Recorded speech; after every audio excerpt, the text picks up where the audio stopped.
And Ukraine's president sending a strong message to European allies this morning, urging them to provide a united front against Russia. Many leaders have talked about Europe that needs its own military, an army of Europe. A few days ago, President Trump told me about his conversation with Putin. Not once did he mention that America needs Europe at the table. So a little bit of tension based on this speech from Munich. President Zelensky mentioning how Kiev had intelligence that Russia plans to send troops to its ally Belarus this summer under the pretense of training exercises. And he's calling on Europe to be more self-sufficient without relying so heavily on the United States. We'll see how that goes. Meanwhile, top members of Trump's administration overseas bringing his America First agenda to the world. Defense Secretary Pete Hegseth in NATO ally Poland.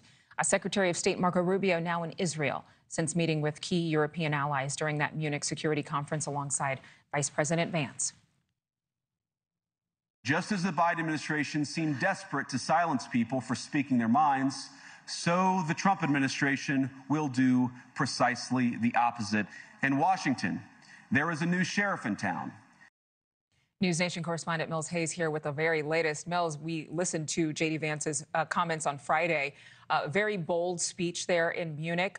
Is the tone striking a chord in Europe, particularly with new Defense Secretary Pete Hegseth?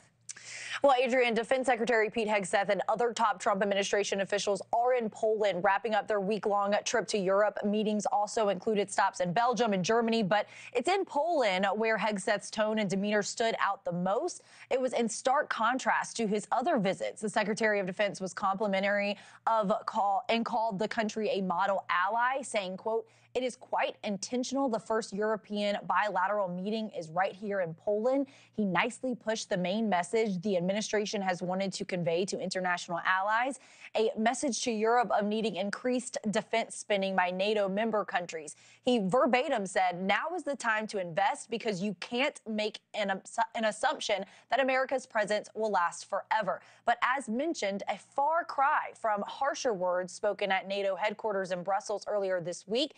There he accused Europe of taking advantage of the U.S. and the bloc's reliance on costly U.S. military deployments for its defense.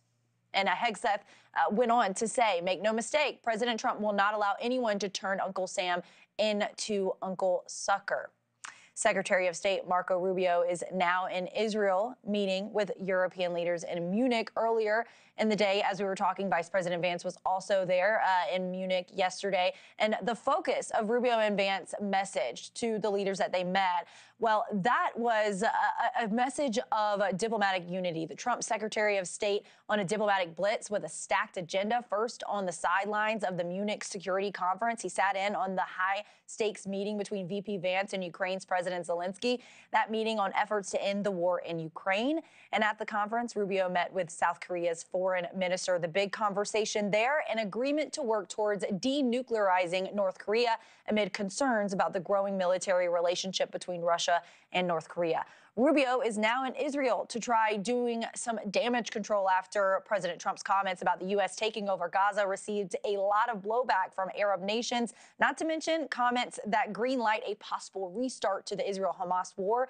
He is also expected to visit the United Arab Emirates and Saudi Arabia. Vice President Vance was also at the Munich Security Conference in Germany, and he pulled no punches. He accused European leaders on Friday of censoring free speech and launched a scalding attack on European democracy, saying the greatest threat facing the continent was not from Russia and China, but from within. Vance also said Europe is failing to control immigration, drawing a sharp rebuke from host Germany. It's a terrible story, but it's one we've heard way too many times in Europe and unfortunately too many times in the United States as well. An asylum seeker, often a young man in his mid-20s, already known to police, rams a car into a crowd and shatters a community. How many times must we suffer these appalling setbacks before we change course and take our shared civilization in a new direction? And while America's European allies may have been left bristling with some of the new administration's comments, they seem to have gone over well with their boss, President Trump. Adrian? All right, News Nation's Mel Hayes, thank you so much. Thanks so much for watching. Go to joinnn.com to find News Nation on your television provider. And don't forget to click the red subscribe button below to get more of News Nation's fact-driven, unbiased coverage.